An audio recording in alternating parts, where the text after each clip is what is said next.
Salam Sindh, Salam Sindh, Salam Sindh, Salam Sindh, Salam Sindh, Salam Sindh. अस्सलाम वालेकुम and ji good morning मुंहिंजे तमाम viewers खे कीअं आहियो, ख़ैरियत सां आहियो, ख़ुशि आहियो, ज़िंदगियूं कीअं आहिनि, छा कुझु ज़िंदगी में तब्दील थी रहियो आहे। भई असांजी ज़िंदगी में त खोड़ कुझु तब्दील लॻी रहियो आहे, कॾहिं कॾहिं एतिरी तब्दीली बि अची वेंदी आहे असांजी ज़िंदगी में।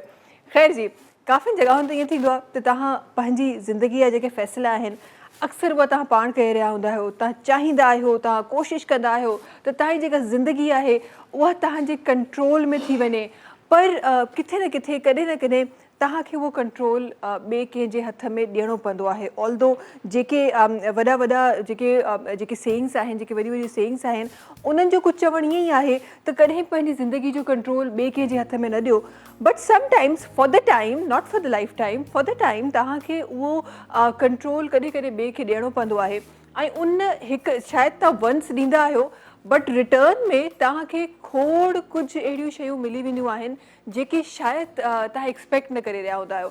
सो कॾहिं कॾहिं ज़िंदगी जो ईअं ई अॼु जेको ज़िंदगी जो मुंहिंजी जेका ज़िंदगी जो जेको कंट्रोल उहो थोरी देरि लाइ असां पंहिंजे मेकअप आर्टिस्ट जे हथ में ॾेई छॾियो ऐं उनजो रिज़ल्ट जेको आहे उहो कुझु हिन तरीक़े जो आयो। बट ये नंढा नंढा रिश्ता ऑन योर वर्क प्लेस या तव्हांजे घरनि में या तव्हांजे दोस्तनि जे विच में इहे जेके नंढा नंढा रिलेशन्स तव्हां ठाहींदा आहियो, हिकिड़ा त उहे रिलेशन्स जेके ख़ुदा ताला तव्हांजा ब्लड रिलेशन्स ठाहे छॾिया आहिनि। बट उन सां गॾोगॾु जॾहिं तव्हांजा ॿिया जेके रिश्ता आहिनि जेके तव्हां पाण सिलेक्ट कंदा आहियो पंहिंजे लाइ, तव्हां पाण उन्हनि जी तरफ़ वेंदा आहियो, तव्हां पाण उन्हनि सां मुहबत कंदा आहियो, उन्हनि रिश्तनि में जॾहिं इहा नंढड़ी सी प्यारी प्यारी ॻाल्हियूं जेके आहिनि उहे तव्हां एड ऑन करे छॾींदा आहियो त उहे रिश्ता मज़ीद ख़ूबसूरत थी वेंदा आहिनि। अच्छा, हिते जॾहिं असांजे उन्हनि ॿाहिरियुनि रिश्तनि जी ॻाल्हि थींदी आहे त उते त असां ॾाढी महिनत कंदा आहियूं उन्हनि रिश्तनि ते, त कंहिं तरीक़े सां उन्हनि रिश्तनि खे पाण सां गॾु जोड़े सघूं, कंहिं तरीक़े सां उन्हनि रिश्तनि खे राज़ी रखी सघूं, कंहिं तरीक़े सां उन्हनि रिश्तनि सां उहा मुहबत जताए सघूं जंहिं मुहबत सां असां उहे रिश्ता ठाहिया आहिनि। कॾहिं कॾहिं माण्हू कामयाबु थी वेंदा आहिनि, पर कॾहिं कॾहिं उहा जेका मुहबत आहे उहा ॾाढी भारी बि पइजी वेंदी आहे। कॾहिं कॾहिं चवंदा आहिनि न आसान लफ़्ज़नि में गले में पइजी वई। सो कॾहिं कॾहिं उहा मुहबत तव्हांजे गले में बि अची इन तरीक़े सां अटकी वेंदी आहे जो सम्झ में न ईंदो आहे त उन मुहबत खे कीअं पाण खां परे कजे। इन मामले में काफ़ी माण्हू ॾाढा सुठा हूंदा आहिनि जेके हिकु साथ सभिनीनि खे डील करे सघंदा आहिनि, हिकु साथ सभिनीनि खे टाइम ॾेई सघंदा आहिनि, हिकु साथ सभिनीनि जे लाइ अवेलेबल थी सघंदा आहिनि। ऐं काफ़ी माण्हू अहिड़ा हूंदा आहिनि जिन वटि शायदि को अहिड़ो मौक़ो उहे छॾींदा कोन्हनि जंहिं मौक़े में हू मना करे सघनि त जीअं असांखे रहे वञिणो। काफ़ी माण्हू उहे मेरे मूं जहिड़ा बि हूंदा आहिनि। सो इहे ॿई जेके टाइप आहिनि दुनिया में हलंदा आहिनि। एंड आई गेस काफ़ी रिसर्चिस कंहिं साइड खे सही चवंदा आहिनि, काफ़ी रिसर्चिस कंहिं साइड्स खे सही चवंदा आहिनि, बिकॉज़ जॾहिं बि तव्हां पंहिंजो अंदरि, जॾहिं बि तव्हां पंहिंजे अंदरि जी ॻाल्हि, जॾहिं बि तव्हां पंहिंजो उहो टाइम जेको तव्हांजो स्ट्रगल जो टाइम आहे या तव्हांजो सीक्रेट तव्हांजो फेज़ आहे ज़िंदगी जो, वंस अगरि उहो ॿिए कंहिं ताईं पहुची वेंदो आहे त यकीन कयो उन माण्हू जे लाइ तव्हां खां वधीक कमज़ोर टारगेट ॿियो केरु न हूंदो आहे। चवंदा आहिनि न त ज़िंदगी जो सभु कुझु तव्हां शेयर कयो, ज़िंदगी जो सभु ॻाल्हियूं तव्हां ॿुधायो, बट पंहिंजूं जेके कमज़ोरियूं आहिनि उहे कंहिंसां कॾहिं शेयर न कयो। And when you are with your friends, when you are spending too much time with your colleagues, with the people you are working with, त किथे न किथे उहे ॻाल्हियूं ॿाहिरां ज़ाहिरा अची वेंदियूं आहिनि, किथे न किथे उहे जेके तबसरा आहिनि उहे थी वेंदा आहिनि ऐं तव्हां उन्हनि तमामु माण्हुनि जे साम्हूं कमज़ोर साबित थी वेंदा आहियो। सो अगरि पंहिंजे पाण खे उन सुठे इन्वायरमेंट में ऐं उन हेल्दी इन्वायरमेंट में ऐं उन जॻह ते तव्हां रखणु था चाहियो जिथे केरु तव्हांखे इमोशनली हर्ट न करे सघे, जिते केरु तव्हांखे वीक न करे सघे, त पंहिंजी ज़िंदगी जूं सिर्फ़ु उहे शयूं शेयर कयो उन्हनि माण्हुनि सां जेके शयूं तव्हां शेयर करणु चाहियो था, बजाए उन जे त तव्हां तमामु पंहिंजी लाइफ जो जेको स्ट्रगल आहे उहो उन्हनि सां डिस्कस कयो। अच्छा जी, लाइफ जो स्ट्रगल डिस्कस थिए न थिए, कीअं न थिए, इहो त हिकु वॾो तबसरो आहे। हिकु तबसरो जेको असां करणु विसरी वियासीं, कल्ह हिकु ॾाढी स्ट्रॉन्ग स्टॉर्म जी प्रोडिक्शन हुई। कल्ह फोरकास्ट हो त असां वटि कराची में बि बारिश थींदी। उहा ई बारिश जेका अपर सिंध में थी रही हुई उहा सिंध जे हिन ख़िते में बि अची वेंदी, बट थियो छा, को बारिश जी हिकु बूंद बि असां वटि कोन आई आहे। ऐं एंड में छा ॿ लफ़्ज़ चई ऐं वेदर रिपोर्ट ख़तमु थी वई त भैया थियो कुझु ईअं त जेके हवाऊं कराची में हली रहियूं हुयूं उहे उन्हनि बादलनि खे, उन्हनि ककरनि खे पाण सां गॾु जेके आहिनि उहे खणी वियूं। तंहिं करे कराची वटि का बारिश कोन आई। हवाऊं ॾाढी सुठी ॻाल्हि आहे, बट अगर बारिश थी वञे हा त मज़ो ई कुझु ॿियो हुजे हा, पर जी न थी। हिन वक़्त ताईं प्रोडिक्शन आहे, थी सघे थो अॼु बि ॿियो कुझु घणी स्टॉर्म त हाणे असां वटि ईंदो कोन, बट येस फुड़ियुनि जी जेका प्रोडिक्शन आहे उहा हींअर बि आहे। थी सघे थो त कुझु फुड़ियूं कराची जी ज़मीन ते पइजी वञनि, ऐं कुझु जेका आहे उहा थधिकार मौसम जी ऐं थधिकार जेका ज़मीन जी आहे उहा कराची वासियुनि खे बि नसीब थी वञे त छा ई ॻाल्हि थिए। हैदराबाद ताईं त पहुती हुई, थोरी सी हिन तरफ़ बि अची वञे त छा ई ॻाल्हि थिए। कराची हूअं बि अच्छा, मूंखे ईअं लॻे थो जॾहिं असां नंढा हूंदासीं, आई रिमेंबर ही उहे मंथ्स हूंदा मई जून जुलाई, उहे मंथ्स हूंदा जंहिंमें असां प्लान करे असां कराची ईंदासीं त जी कराची जो वेदर जेको आहे उहो ॾाढो ज़बरदस्तु हूंदो। कराची जे वेदर में बारिशूं बि हूंदियूं, थधियूं थधियूं हवाऊं बि हूंदियूं, पर जॾहिं असां कराची में रहणु शुरू कयो त उहे तमामु शयूं जेके आहिनि उहे चेंज थी वियूं। उनजो रीज़न केरु हुआ? इहा ॻाल्हि एक्चुअली सोचण जी आहे त उहे तमामु माण्हू जेके पहिरीं सिर्फ़ु बचपन में शौक़िया ईंदा ऐं उनखां पोइ अचानक सां जेको आहे सो उहे उते रहणु शुरू थी विया, उहे रीज़न आहिनि या ॿियो को रीज़न आहे? छा असां इलाही सारो पॉल्यूशन जेको आहे उहो कलेक्ट करे छॾियो आहे जो असांजो उहो वेदर असां सां गॾु हाणे न आहे? इहो एक्चुअली सोचणु खपे त किथे असां ग़लती करे रहिया आहियूं जो हीउ जेको नेचुरल जेको वेदर आहे उहो डिस्टर्ब थी रहियो आहे, ऐं उनजे डिस्टर्ब थियण सां ही तमामु शयूं असांखे नज़र अची रहियो आहे। क्लाइमेट जेको आहे उहो चेंज थींदे असांखे नज़र अची रहियो आहे। ही एक्चुअली हिकु वॾो क्वेश्चन आहे। ख़ैर जी, इन क्वेश्चन जो जेको जवाबु आहे उहो असां इंशाअल्लाह कॾहिं के क्लाइमेट स्पेशलिस्ट खां ज़रूरु पुछंदासीं। फिलवक़्त शोबे भाई लाइ हलूं था। अस्सलाम वालेकुम शोबे भाई। अस्सलाम वालेकुम। वालेकुम अस्सलाम। सलाम सिंध। सलाम सिंध। ठीक है हो, खैरियत से आयो? शुक्र अल्हम्दुलिल्लाह। माशाअल्लाह। ज़िंदगी क्या है शोबे भाई? ज़िंदगी क्या है या ज़िंदगी कैसी है? जो आपका दिल करे। हमने तो बोल दिया, अब आपने क्या समझा कि आपकी मर्जी। ज़िंदगी क्या है? ज़िंदगी तो स्ट्रगल है, और ज़िंदगी कैसी है? ज़िंदगी बहुत अच्छी है, क्योंकि हमें एक बार मिली है, हम में से जितना अच्छा गुजारेंगे उतना अच्छा है। और वही वाली बात है कि आपने पिछले प्रोग्राम में खुद ही कहा था कि पॉजिटिव वाइब्स रखनी चाहिए, तो वो बड़ा अच्छा एक्सपीरियंस रहा इसके कि अच्छी अच्छी बातें सोचो तो सेहत भी अच्छी रहती है और सब कुछ अच्छा रहता है। ऐसा ही है, बिल्कुल बिल्कुल। मेरी बहन बहुत प्यारी लग रही हैं आप इस ड्रेस में। कभी कभी प्यारा लगना चाहिए, नहीं शोबे भाई? कभी कभी वो आप हैं, लेकिन कुछ ज़िंदगी में, इंसान की ज़िंदगी में कुछ कलर्स ऐसे होते हैं जो अच्छे लगते हैं, तो ये कलर आप पे बहुत सूट कर रहे हैं। माशाल्लाह माशाल्लाह, बहुत शुक्रिया। वैसे ये मैं बताती चली, मेरी अपनी कलेक्शन का कलर है, अपनी कलेक्शन का ड्रेस है, जो कलेक्शन अभी तक लॉन्च नहीं हुई है, लेकिन हमारे पास ये फायदा है कि जी लॉन्च होने से पहले हम पहन लेते हैं। हमें जो चीज़ अच्छी लगती है हम अपनी कर लेते हैं। क्या शामिल कर रहे हैं हम प्रोग्राम में? जी सादिक हुसैन बल्तिस्तानी, क्योंकि मैं ख़ुद बल्तिस्तान का ही रहने वाला हूँ। मेरा ताल्लुक़ जो है वो गासिंग एक इलाका है वहाँ से है, जहाँ सतपारा झील भी है बहुत मशहूर जी। तो वही मेरे समझ लें मेरी हम कौम हैं, मेरे कज़न हैं, मेरे रिलेटिव हैं सादिक हुसैन बल्तिस्तानी, उनका गाया हुआ एक कलाम मैं आपके साथ शेयर। हाँ, ज़बरदस्त ज़बरदस्त, बिस्मिल्लाह कीजिए। दामन अक्ल को जो चाक नहीं करता, वो कभी नूर का इदराक नहीं करता।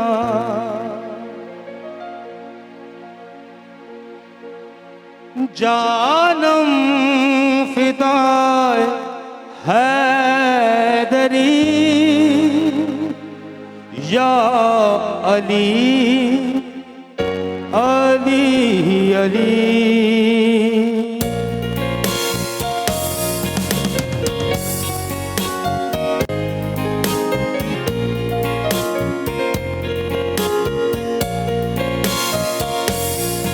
जानम फिदा हैदरी या अली अली अली।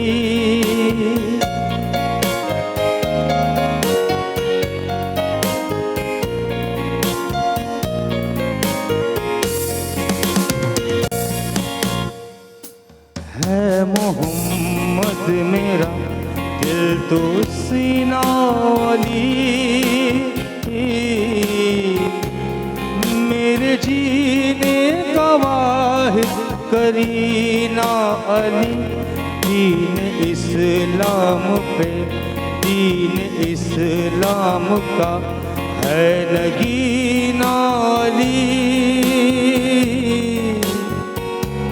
हक की मंजिल का पहला है जीना अली। दश्त में अब्र का कतरा कतरा अली मेरा मुर्शिद भी आका मौला अली अली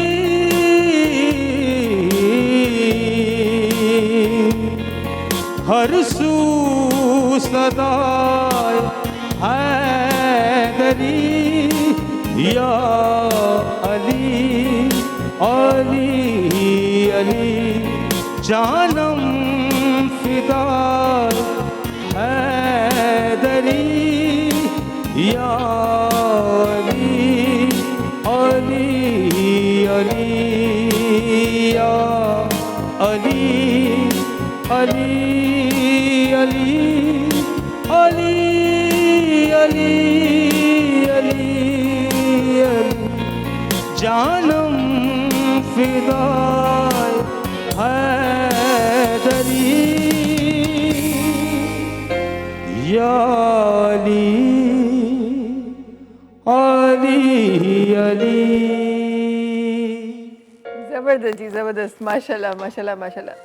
चंद बोल ही कितना शोभी भाई, कितना आपकी जो फील है उसमें कितना डिफरेंस ले आते हैं चंद बोल सिर्फ। अच्छा ये है, हाँ, जैसे कहते हैं कि मनकबत हो, नात हो, सोज हो, सलाम हो या कोई भी ज़िक्र हो या हम कसीदा बुर्दा शरीफ पढ़ते हैं तो एक अंदर से आपकी अपनी एक फीलिंग्स बन जाती हैं। बेशक बेशक ऐसा ही है। ये वो ज़िक्र होते हैं जो रब कायनात से हमें जुड़ा देते हैं। ये है। वाह वाह, क्या ही बात की, क्या ही बात की। अच्छा ये नहीं ॻाल्हि सां गॾु वञिणो आहे एक शॉर्ट कमर्शियल ब्रेक जी तरफ़। वापसि अची इंशाअल्लाह मुलाक़ात पंहिंजे महिमाननि सां कराईंदासीं, तव्हांखे प्यारियूं प्यारियूं ॻाल्हियूं कंदासीं, प्यारे प्यारे प्रोग्राम कंदासीं। वक़्तु आहे ब्रेक जो, तव्हां सां मुलाक़ात कयूं था नंढी कमर्शियल ब्रेक खां पोइ।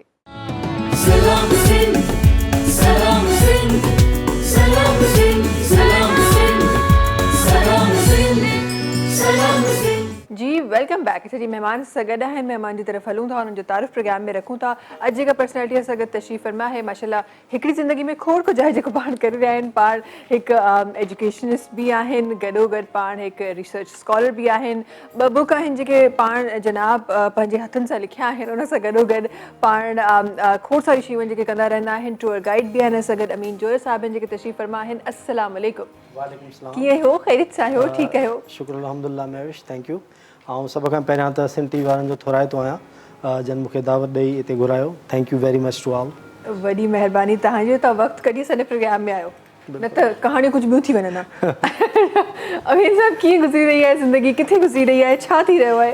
फर्स्ट क्लास ज़िंदगी बहितरीनु साॻी रूटीन सां गुज़री रही आहे। जॉब आहे, वरी घर आहे, उन खां अलावा ॿियूं एक्टिविटीज़ अदबी जेके आहिनि, प्रोग्राम आहिनि, कुझु कॉन्फ्रेंसिस आहिनि, उन सां गॾु टूरिज़म बि कयां थो आऊं। इहे एक्टिविटीज़ आहिनि। एतिरो कुझु अमीन साहब, हे मां ज़रूरु तव्हां खां पुछणु चाहींदमि, बिकॉज़ मां त यू नो जॉब घर एसि ताईं कहाणी मूंखे सम्झ में अचे थी। उन खां पोइ केरु अगरि की किथे हिकु इनवाइट, इवन अवॉर्ड्स जे लाइ केरु मूंखे इनवाइट कंदा, वधी महिरबानी मां न अची सघंदमि। हे कीअं टाइम निकिरंदो आहे इन्हनि सभिनीनि शयुनि जो? महविश ॾिसो न, हिकिड़ो मशहूरु स्कॉलर आहे, उन हिकिड़ो फार्मूला ॾिनो आहे लाइफ गुज़ारण जो। उहो आहे 8 × 3। तव्हां ॾींहं खे 3 हिसनि में डिवाइड कयो। 8 जेके हिसा आहिनि, 8 कलाक जेके आहिनि उहे तव्हां आराम कयो। सही। 8 कलाक पंहिंजी एजुकेशन खे ॾियो ऐं पंहिंजो जेको फैमिली आहे उनखे ॾियो।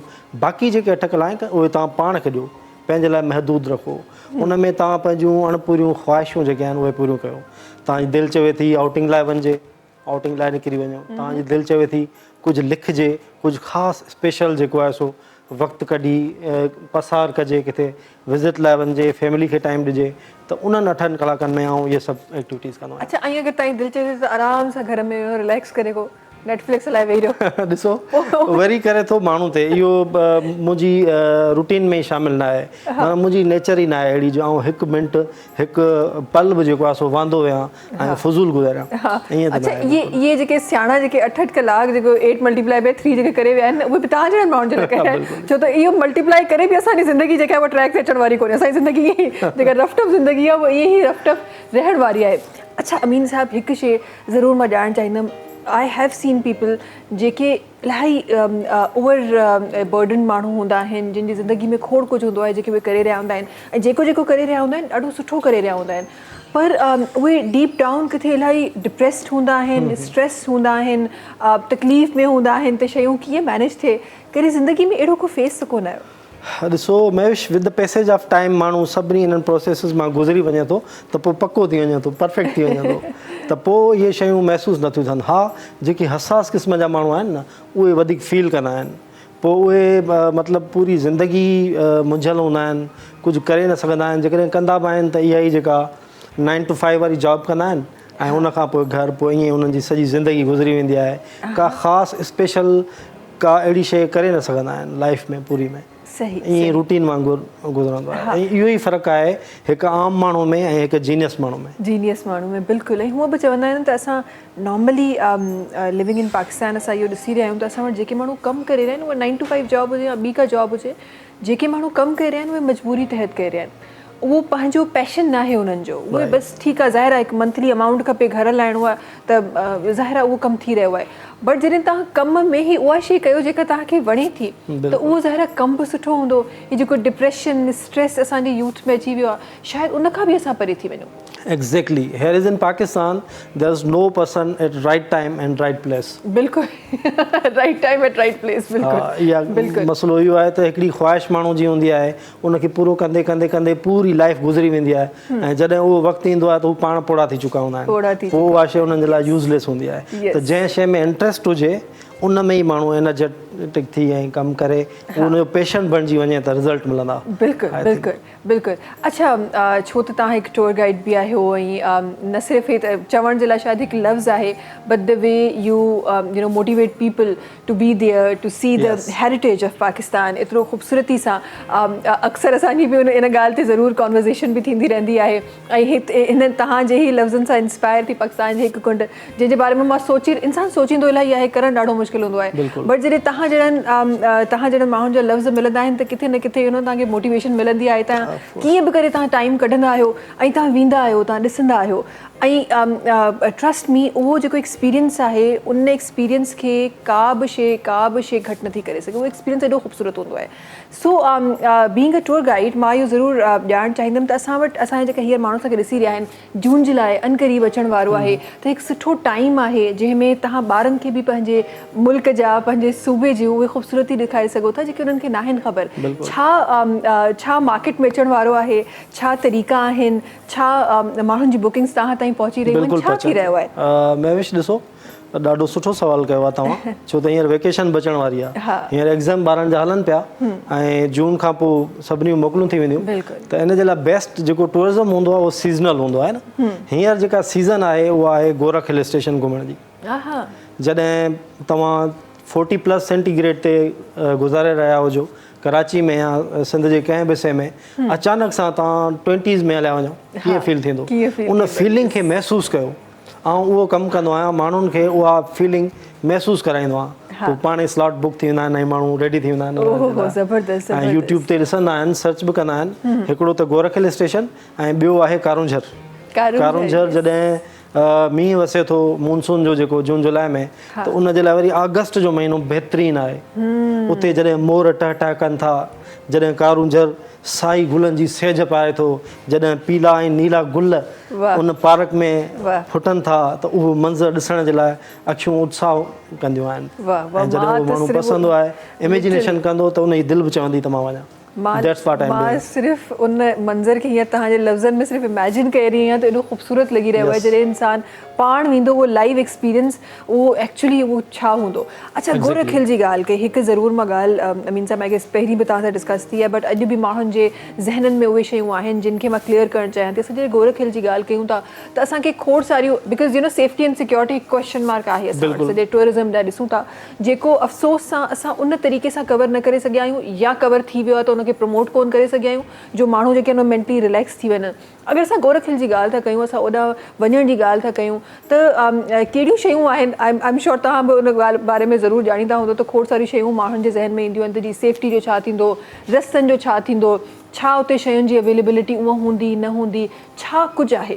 जी महेश, मां तव्हांखे ॿुधाईंदो हलां ऐं पंहिंजे व्यूअर्स खे बि, त हाणे ग्रीन टूरिज़म इनिशिएटिव जे थ्रू उते जेको आहे सो मिलिट्री वारा अची विया आहिनि ऐं उहे सिक्योरिटी जे हिसाब सां हाणे हिकिड़ो सेफ तरीन इलाइक़ो आहे। त हाणे उहे जेके अॼु खां 4-5 साल पहिरियां ॻाल्हियूं हुयूं, उहे ज़हन मां कढी छॾियो हाणे हिकिड़ो पुरअमन ऐं बिल्कुलु बहितरीनु सिक्योर माहौल उते मौजूदु आहे। माशाल्लाह। रही ॻाल्हि रस्तनि जी त उते काफ़ी तेल गैस जूं कंपनियूं बि आहिनि, उन्हनि ॾाढा सुठा रस्ता ठाहे छॾिया आहिनि ऐं स्पेशली जेको दादू खां मथे गोरख ताईं 56 किलोमीटर आहे उन रोड ते कमु हली रहियो आहे ऐं उहो बि अधु ठही वियो आहे, पुलियूं ठही रहियूं आहिनि ऐं ॿियो वॉल प्रोटेक्शन जेका साइड में हूंदी आहे उहा बि लॻी चुकी आहे ऐं ॿिया जेके मिरर रिफ्लेक्शन लॻल हूंदा आहिनि जीअं मरी में तव्हां वेंदा आहियो त उहे बि लॻी चुका आहिनि। त हाणे परफेक्ट जेको आहे सो माहौल आहे ऐं तव्हां या केर बि जेको आहे सो असांखे ॾिसंदड़ ऐं ॿुधंदड़ बग़ैर कंहिं ख़ौफ़ ऐं खुटके जे वञी सघे थो गोरख। इंशाल्लाह इंशाल्लाह। अच्छा, अगरि केरु वञणु चाहे थो त कहिड़ियूं उहे शयूं आहिनि जेके असां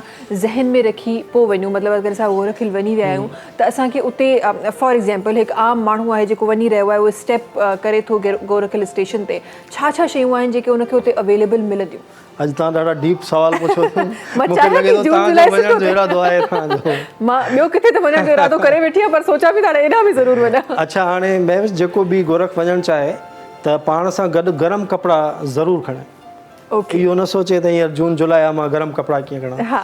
गरम कपिड़ा लाज़मी खणे, जैकेट खणे पाण सां गॾु या शाल हुजे, उन खां अलावा जोगर्स पाए। हू आम जेके सैंडल आहिनि या जेके स्लीपर आहिनि आम उहे उते न हलंदा, छो त हिली एरिया आहे टोटल, त जेके शूज़ आहिनि उहे जोगर्स हुजनि उहे पाए ऐं गरम कपिड़ा खणे। इहे ॿ शयूं पाण सां लाज़मी तौर ते खणे। बाक़ी उते रेस्ट हाउस ठहियलु आहे, रिहाइश मिली वेंदी, हट्स ठहियल आहिनि उते, रेस्टोरेंट आहे, खाधो पीतो मिली वेंदो, each and everything is available there. सही, त मतिलबु हाणे को बि शहरी आराम सां वञी सघे थो, उनखे उहे तमामु फैसिलिटीज़ उते मिलंदियूं जेके उहे नॉर्मल लाइफ में।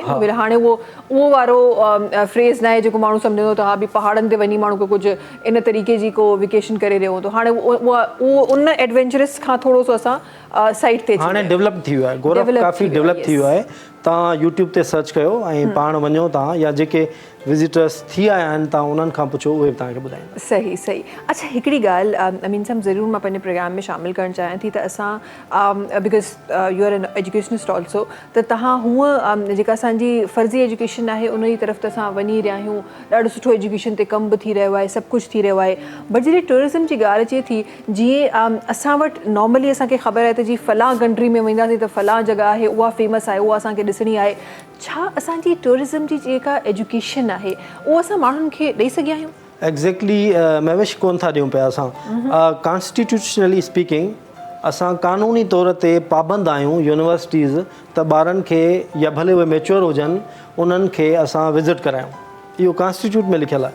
ज़बरदस्त। त साल में हिकु दफ़ो जेको आहे सो ऑल पाकिस्तान जो टूर थिए, ऐं जेकॾहिं मोकलूं अचनि थियूं जीअं हींअर जून जुलाई अगस्त अचे पियो, त इन में एटलीस्ट असां सिंध त घुमायूं उन्हनि खे। घुमायूं हा, तॾहिं मूंखे यादि आहे बचपन में छो वेंदासीं पिकनिक ते, उहा जेका पिकनिक हूंदी हुई हिन कॉन्स्टिट्यूशन जे हिसाब सां हूंदी हुई, बट अनफॉर्चुनेटली हाणे उन ते अमल कोन थो थिए, नथो थिए, ऐं काफ़ी यूनिवर्सिटीज़ कोन थियूं कराइनि, सिंध में कोन थियूं कराइनि। पहिरियां ईअं थींदो हूंदो तव्हां यूनिवर्सिटी एज में या असांजी यूनिवर्सिटी एज में, स्कूल में, कॉलेज लाइफ में इहो हिकु दफ़ो टूर लाज़मी सभिनी कयो, पर हाणे त उहो बि कोन थो थिए, ख़बर न आहे छो उनखे इग्नोर कनि था। हा, उनजा छा ज़रिया थी सघनि था, इन जे बारे में ज़रूरु ॻाल्हाईंदासीं। कॉलर्स असां गॾु आहिनि, कॉल अटेंड करे था वठूं। अस्सलाम वालेकुम। वालेकुम सलाम। जी अदा, केरनि सां सां गॾु? पिन्नेल भुट्टो हाला का। जी भुट्टो साहब, ख़ैरियत सां आहियो? ठीकु आहियो? बारिश तव्हां ताईं पहुती आहे? अल्लाह जा लख एहसान आहिनि। तव्हां भेण ख़ुशि आहियो? ख़ैर आहे? अल्हम्दुलिल्लाह, बिल्कुलु ठीकु ठाक। भुट्टो साहब, बारिश पहुती आहे तव्हां ताईं? प्रोग्राम शुरू थियण सां वेठो ॾिसां सॼो ई। वॾी महिरबानी थी वई आहे गोरख जी। हाँ जी, गोरख खां बि घुमी आया ताज़ो ताज़ो। हा, ज़बरदस्त। कीअं रहो एक्सपीरियंस? उते आराम सां माण्हू गोरख ते मथे पहुची वञे थो।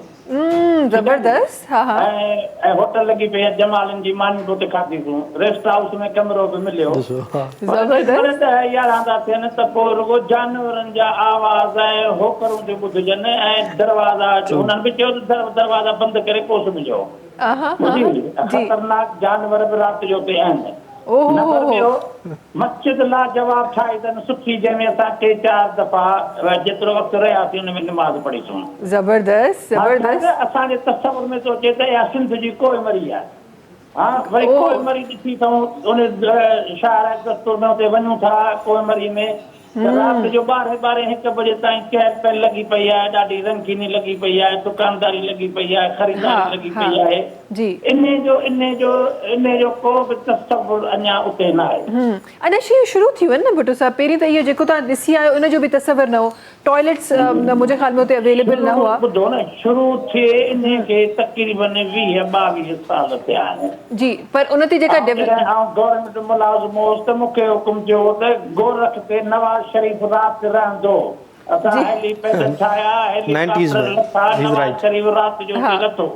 सही सही इस तरह बेनज़ीर बि उते आई, उन वक़्त खां वठी कम हले पियो, रस्तो पाणी अची वियो आहे, लाइट अची वई आहे, रोड जेको सुठो रोड चइजे ओड़ो रोड न आहे, पर तॾहिं बि माण्हू आराम सां पहुची सघे थो। सही सही। बाक़ी मौसम अहिड़ी आहे जो वाह वाह माशाल्लाह देर थी वई आहे। जहिड़ी मौसम आहे उन ते एतिरो कमु थिए आहे त हींअर ॾाढे कोई मरे खां सिंध जा माण्हू हिते ई आराम सां पिया अचनि सही। वञनि। भुट्टो साहब कॾहिं सियासत त कोन कई ज़िंदगी में? न कोन कई न, बस ठीकु आहे, कयो आहे त कामयाबु वञो आहे। वॾी महिरबानी तव्हांजी कॉल करण जी, ऐं थैंक यू सो मच पंहिंजो एक्सपीरियंस शेयर करण जो। जी वॾी महिरबानी पंहिंजो एक्सपीरियंस शेयर करण जो। ब्रेक जी तरफ़ वञूं था, वापसि ईंदे तबसरो ज़रूरु थींदो अमीन साहब, पर जी वक़्तु आहे ब्रेक जो। तव्हां सां मुलाक़ात की था नंढी कमर्शियल ब्रेक खां पोइ। सलाम सिंध, सलाम सिंध, सलाम सिंध, सलाम सिंध, सलाम सिंध, सलाम सिंध। जी वेलकम बैक। अच्छा जी, प्रोग्राम जे हिन हिसे में हिकु ॿिया महिमान जिन असांखे जॉइन कयो आहे, हुननि जो तारीफ़ प्रोग्राम में रखूं था। पाण हिकु होम्योपैथिक डॉक्टर आहिनि, गॾोगॾु शाइरी जा बि गुण पाण सां गॾु आहिनि, पाण उहे शाइरी जा गुण पाण सां गॾु रखनि था। असां गॾु डॉक्टर अदनान अहमद साहिबनि जेके तशरीफ़ फरमा आहिनि। अस्सलाम वालेकुम डॉक्टर साहब, कीअं हो? ख़ैरियत सां आहियो? ख़ुशि आहियो? तबियत ठीकु आहे? जी जी। ज़िंदगी कीअं आहे डॉक्टर साहब? ज़िंदगी कीअं आहे?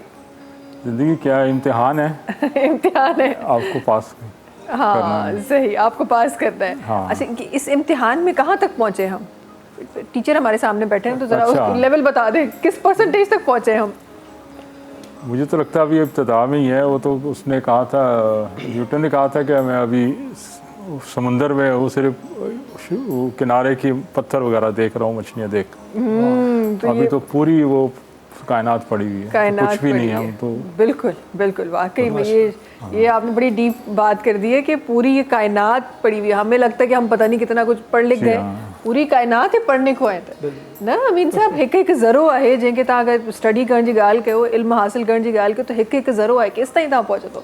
हिकु ज़िंदगी त काफ़ी न आहे, हज़ारे ज़िंदगी हुजनि तॾहिं वञी शायदि कुझु असां कंप्लीट करे सघूं। अच्छा डॉक्टर साहब से तो बात होगी, पर पहिरीं हुन कॉल ते ज़रूरु मां चाहींदमि त तबसरो थिए।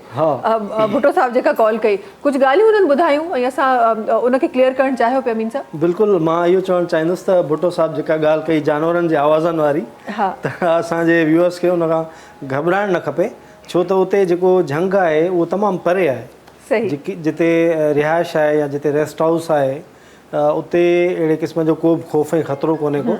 ज़ाहिर आहे हिकिड़ो जाबलू इलाइक़ो आहे त उते जानवर हूंदा, पर उहे रिमोट एरिया में आहिनि, परे आहिनि, ऐं उन्हनि खां को बि ख़ौफ़ या ख़तरो करण जी का बि ज़रूरत न आहे। हा, प्लस सिक्योरिटी बि काइम कई आहे। बिल्कुलु ऐं हूअ हिकु नेचुरल हिकु शइ आहे त जिथे हलचल स्टार्ट थींदी आहे त जानवर जेके आहिनि उहे ज़ाहिर झंगनि जी तरफ़ रहण वारा जंगली जानवर आहिनि, त उहे झंगनि जी तरफ़ रहंदा आहिनि।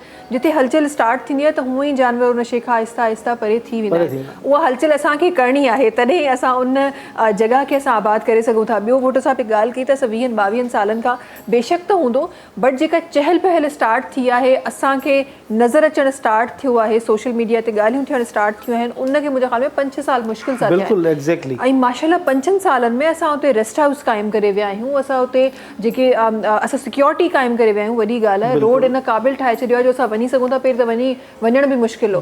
सो इहा बि हिकु प्लस पॉइंट आहे जेको थी रहियो आहे। जल्दी सां हिकु कॉल असां सां गॾु आहे, कॉलर उन्हनि सां ॻाल्हाए था वठूं। अस्सलाम वालेकुम। वालेकुम सलाम। अभी कीअं आहियो तव्हां? ठीकु आहियो? अल्हम्दुलिल्लाह अदा बिल्कुलु ठीकु ठाक। केरनि असां सां गॾु? मां शकील आसिफ थो ॻाल्हायां, बलोचिस्तान मां। जी शकील साहब, ख़ैरियत सां आहियो? ठीकु आहियो? ख़ुशि आहियो? शुक्र अल्हम्दुलिल्लाह, माशाल्लाह तव्हांजो प्रोग्राम ॾाढो प्यारो आहे, डॉक्टर साहब बि आयो आहे। माशाल्लाह, thank you so much, thank you so much. Doctor साहब बिल्कुलु आया आहिनि। जी साईं, बाक़ी कहिड़े टॉपिक थो हले? थोरो सवाल मूंखे सम्झ में न आयो। अच्छा असां बेसिकली असां सां गॾु वेठा आहिनि हिकु टूर गाइड वेठा आहिनि त पाकिस्तान जी टूरिज़म ते घुमण फिरण ते केॾांहुं वञणु खपे न वञणु खपे जून जुलाई अचण वारो आहे अगरि उनजे बारे में तव्हां पुछी सघो था त जनाब असां गॾु आहिनि गॾोगॾु असां गॾु हिकु होम्योपैथिक डॉक्टर आहिनि जेके असां गॾु तशरीफ़ फरमाइनि। माशाल्लाह माशाल्लाह, यानी कि सुठो टॉपिक आहे।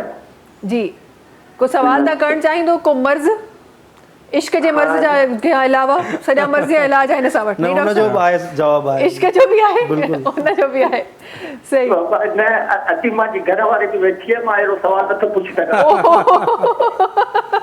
सही घुमण फिरण जो पुछो पोइ घुमण फिरण जो घरवारी वेठी आहे त घुमण फिरण जो ॻाल्हि कयूं था। न न मां चयो साईं अची वञे ठठो मकली अगरि माण्हू वञे गर्मी में त भलो आहे? ठठे जी तरफ़ ठठो मकली ठीकु आहे जी अमीन साहब। हा हींअर वञी सघिजे थो पर जल्दी कोशिशि कयो त जीअं वसकारो थिए थो बरसाति पए त उनखां पोइ निकिरो त मौसम ॾाढो बहितरु हूंदो। बाक़ी हूअं गर्मी हींअर स्टार्ट थी वई आहे, तकलीफ़ थोरी थींदी तव्हांखे। पर कींझर वञो तव्हां जेकॾहिं ठठो मकली जे मूड में आहियो त कींझर वञो, कंहिं वाटर पार्क ते वञो, हा अहिड़ी कंहिं जाइ ते वञी सघो था। सही ओॾां वञी सघो। कींझर त हूअं ई रोमांटिक आहे। थैंक यू अदी तव्हां माशाल्लाह हाणे वेंदासीं इंशाल्लाह। अच्छा पंहिंजी वाइफ सां गॾु ई वञिजो ठीकु आहे शकील साहब। जी इंशाल्लाह ताला मैडम थैंक यू। वरी महिरबानी कॉल करण जी। अल्लाह हाफ़िज़। ॿियो को ऑप्शन ई कोन्हे फ़िलहाल उन्हनि ते करे रोमांटिक जे नाले ते अल्लाह हाफ़िज़ थी छॾियो चए बसि ठीकु आहे अल्लाह हाफ़िज़ सही आहे कि ॿिए ॾींहुं कॉल कंदासीं। जी डॉक्टर साहब सां गॾु तशरीफ़ फरमाएं। डॉक्टर साहब जरा आपकी तरफ भी आना चाहूँगी और बहुत सारे आई एम श्योर कि ये जो सीज़न है जब भी कोई सीज़न चेंज होता है गर्मियाँ आने लगती हैं कि सर्दियाँ आने लगती हैं तो एक पेशेंट की एक लिस्ट है जो बढ़ जाती है लोग और मुझे ये बात समझ नहीं आती अक्सर ये होता है हमारी बेएहतियाती कह दें या हमारी लागर्जी कह दें जिसकी वजह से जब भी सीज़न चेंज होता है बच्चे घर में बीमार बुज़ुर्ग घर में बीमार जो लोग ऑफिस जा रहे हैं उनको फ्लू बुखार लगा हुआ है। तो सबसे पहले तो मुझे ये बताइए ये जो सीज़न चेंज होने के साथ साथ कौन से मराइज़ हैं जो सामने आते हैं? सबसे पहले तो नज़ला ज़ुकाम आता है, खांसी आती है, ये तो सबसे लाजमी है। अच्छा पहले बचपन में हम सुनते थे नज़ला ज़ुकाम बुखार कभी सर्दियाँ आती हैं तब होता है, अब गर्मियों के टाइम पे भी आ जाता है। ये क्या सीन हो रहा है? हमारी इम्यूनिटी वो कम होती जा रही है। लेकिन सबसे बड़ा मसला ये है कि हमारे यहाँ ना पानी साफ़ है ना हमारे यहाँ फ़िज़ा साफ़ है, हमारे जो खाने हैं जो मसाले हैं वो इतने ख़राब हैं। सबसे ख़तरनाक तो मसाले हैं। अगर पेट की बीमारियाँ हो ना आप सिर्फ ये करें कि वो मसाले छोड़ दें आपका पेट वैसे ठीक हो जाएगा। सही। मैं एक दो दफ़ा बाहर गया हूँ, मेरी तबीयत ख़राब थी जाना पड़ गया, लेकिन वहाँ जाके जब वो हमने वहाँ के खाने खाए बगैर मसालों के वो लोग फीका खाते हैं तो ख़ुद ही तबीयत सेट हो गई। मुझे वो पता नहीं लगा ये क्या हुआ। तो ये वजह बहुत ज़्यादा है। वो पानी भी वहाँ साफ़ मिलता है। सही। ये वजह बहुत बड़ी है। तो पानी और मसाले जो अच्छा वैसे तो हम पहले कहते थे मसाले सिर्फ बाहर के खानों में होते हैं, अब तो हमारे पास जो पैकेट मसाले वाले आ गए वो एक पैकेट डालें और जान छुड़ाएं तो उसमें भी मेरा ख्याल है वही केमिकल्स हैं जो बाहर मिल रहे हैं हमें। तो हम तो अब वो बाहर वाला खाना अब हम घर पे बना के बच्चों को वही कर रहे हैं। तो उस वजह से भी ज़ाहिर है वो असल में कहते हैं ना कि जो बच्चे बीमार बाहर के खाने से बीमार होते हैं। बाहर के खाने बाहर में ये होता है कि एक तो वो होता है मसाले होते हैं, दूसरा वो जो ऑयल होता है ना वो रिपीट हो रहा होता है। वो ऑयल इतना हो जाता है कभी अगर आपने चूल्हा या पुराने बर्तन साफ़ किए हो ना कितना ऑयल जम जाता है। जी। और जब हम यूज़ कर रहे होते हैं बार बार उसी तरह अंदर जम जाता है। और जो पैकेट में मसला होता है उसमें प्रिजर्वेटिव्स होते हैं जो प्रिजर्व करके रखते हैं खाने को। तो जब आप खा लेते हैं तो वो खुल तो नहीं जाते ना ताले जाके, वो अंदर भी प्रिजर्व ही रहते हैं। उसके लिए फिर और भी मेहनत करनी पड़ती है पेट को, इस वजह से पेट ख़राब होता है। ऐसा ही है। अच्छा डॉक्टर साहब मैं ज़रूर ये जो सवाल पूछना चाहूँगी और अपने नाज़रीन को भी इस बारे में ज़रूर आगाह करना चाहूँगी। हमारे पास अच्छा उस सवाल से पहले मैं चाहती हूँ कि एक कॉलर हमारे साथ हैं, जल्दी से एक कॉल अटेंड कर लेते हैं। अस्सलाम वालेकुम। वालेकुम सलाम, कैसी हैं आप? ठीक है अल्हम्दुलिल्लाह बिल्कुल ठीक ठाक, आप खैरियत से?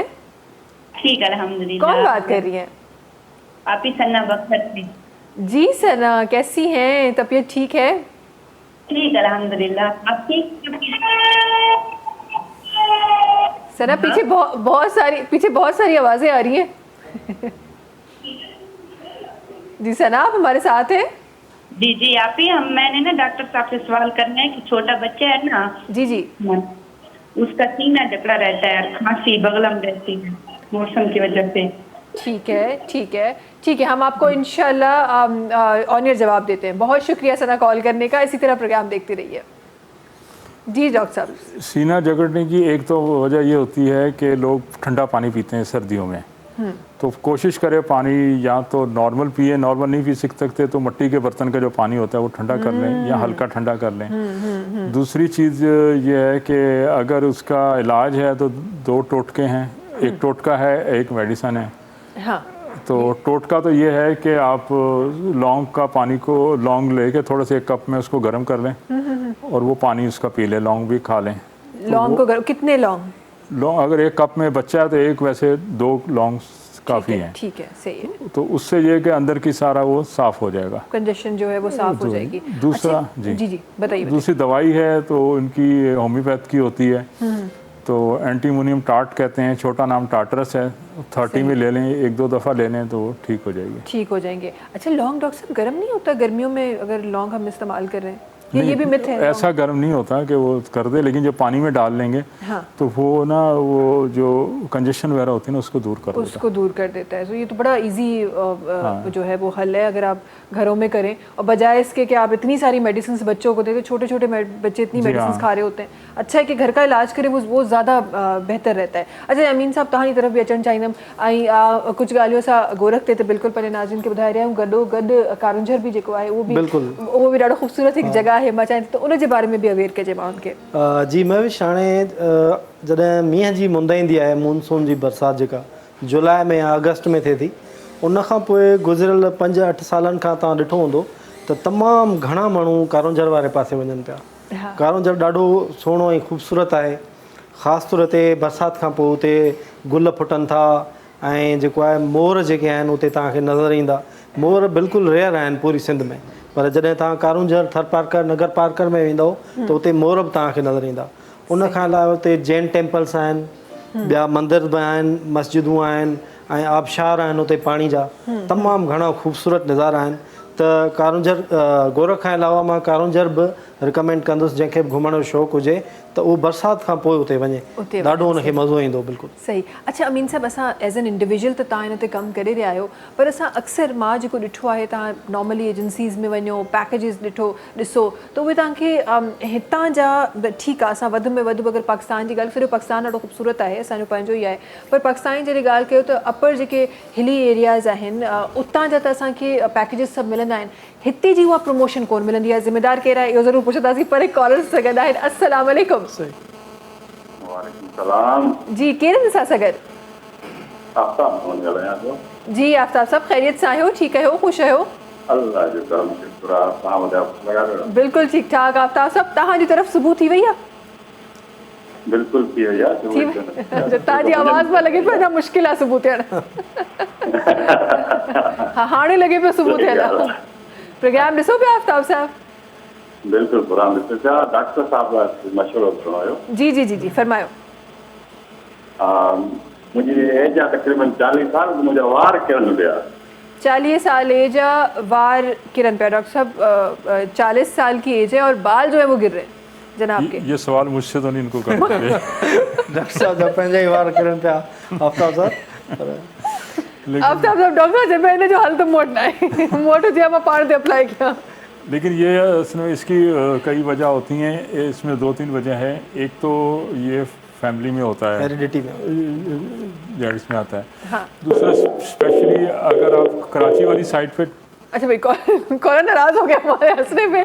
बट जी आफ्ताब साहब तव्हांजे जवाब ते अची रहियासीं। जी डॉक्टर साहब। दूसरा जो है कि जो कराची वाली साइड है ना, तो यहाँ पानी जो हवा है ना वो समुंदर की नमकीन हवा है, तो वो जड़ों को जो है ना उसमें वो नमकीन हो जाती हैं, उस वजह से वो जड़ें जो है ना बंद हो जाती हैं, बाल निकलना मुश्किल होता है, निकलना मुश्किल हो जाते हैं बालों को जड़ें बंद हो जाती हैं। हाँ। फिर बंद रह के ऐसे ऐसे डेड हो जाती हैं। हाँ अच्छा मैं वैसे नजर क्योंकि पंजाब जैसे आप अंदर की तरफ जाए ना थोड़ा इससे समुद्र की हवा से, हाँ। तो लोगों के बड़े बड़े लोगों के काले बाल ऐसे, मैं हैरान रहता हूँ कि ये इनकी क्या है, घने बाल। हाँ तो उसकी ये है कि उसमें फिर ये है कि कोटिंग जो होती है ना ऑयल की, जो इनको सूट करता है, तो उस ऑयल की कोटिंग करें और थोड़ा सा रगड़ें ताकि वाइब्रेशन हो और ब्लड की सर्कुलेशन हो। हाँ, हाँ। तो उससे ये है कि बचें। बाकी उसका जो इलाज है वो वैसे अभी तक तो दरियाफ्त नहीं हुआ, कई किस्म के आ रहे हैं, कुछ शायद ट्रांसप्लांटेशन का मशवरा दे सकते हैं आप। हाँ वो तो ट्रांसप्लांटेशन भी हो सकती है, लेकिन वो कई कुछ होता है, लेकिन वो मैंने ट्रांसप्लांटेशन में देखा है कि वो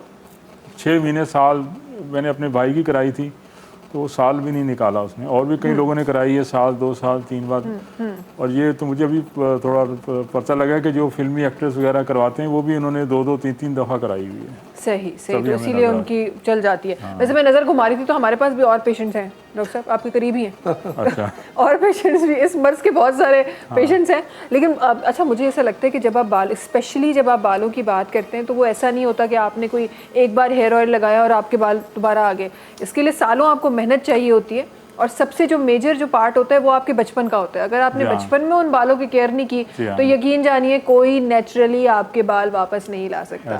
ये हकीकत है। अच्छा जी, अमीन साहब सभी कुछ तफसीरो करो है पर उनका पहिरीं टाइम आहे ब्रेक जो, तव्हां सां मुलाक़ात कयूं था नंढी कमर्शियल ब्रेक खां पोइ। सलाम सिंध सलाम सिंध सलाम सिंध सलाम सिंध सलाम सिंध सलाम सिंध। जी वेलकम बैक। अच्छा जी, ॻाल्हियुनि जे सिलसिले खे उतां ई शुरू कयूं था जिथे असां उन सिलसिले खे छॾियो। अमीन साहब, कुझु तव्हां ताईं सवाल पहुतो, उनजो जवाब असांजे नाज़रीन ताईं न पहुतो आहे। जी, मैं भी सवाल तव्हांजो कारंजा जे बारे में हो। कारंजा जे लाइ हिकु त कंपनी सां राब्तो करे वञी सघिजे थो। नंबर 1 जेका ऑप्शन आहे उहो तव्हां यूट्यूब ते सर्च कयो, सोशल मीडिया ते मिली वेंदा तव्हांखे कॉन्टेक्ट्स। हिकिड़ो ॿियो बि आहे ऑप्शन जेको व्यूअर्स खे आउं ॿुधाईंदो हलां, शेयर कंदो हलां, उन ते गौर ज़रूरु कजो। तव्हां हिकु दफ़ो एक्सपेरिमेंट तौर ते वञो उते कारंजर में। उते जेका लोकल कम्यूनिटी आहे न, उतां जा जेके माण्हू आहिनि उहे ॾाढा भला आहिनि, महिमान नवाज़ आहिनि, कोऑपरेटिव आहिनि, तव्हांखे गाइड कंदा, फ्री में बि रहाए छॾींदा। हिकिड़ो दफ़ो तव्हां उन्हनि सां राब्तो करे ॾिसो, नंबर उन्हनि जो वठी अचो तव्हां, ऐं उन्हनि खे हिकिड़ो टाइम तव्हां स्लॉट ॿुधाए छॾियो त असां अगस्त में मींहं खां पोइ हिननि तारीख़ुनि ते ईंदासीं। इहो तव्हां तरीक़ो ट्राए करे ॾिसो। सस्तो बि आहे, सवलो बि आहे, ऐं हूअं जेके बिज़नेस माइंड जेके ॿिया होटल आहिनि या उते ॿिया रिहाइशूं आहिनि उन्हनि खां वधीक तव्हांखे फैसिलिटेट कंदा उहो। ऐं इलाही तव्हांखे माना जेको घटि बि पवंदो क़ीमत में, ऐं तव्हांखे मज़ो ईंदो जाम। इहो ऑप्शन सही। अच्छा, मुंहिंजो बेसिकली जेको सवाल जो जेको रूट हो न उहो इहो हो त असां वटि जॾहिं बि तव्हां हींअर बि तव्हां अगरि फ़ोन खणो ऐं तव्हां घुमणु चाहियो था पाकिस्तान, त तव्हांखे सिंध जी का कुंड छो थी नज़र अचे उन्हनि पेजिस ते? छा असांजा हाणे इन में असां इहो बि नथा चई सघूं, उहो नॉर्मली असां ॾाढो आराम सां चई सघूं त असांजो जेको टूरिज़म डिपार्टमेंट आहे उहो कमु नथो करे। ठीकु आहे, नथो करे, चलो मञी सही ॻाल्हि, हिकु हद ताईं सम्झ में अचे थो।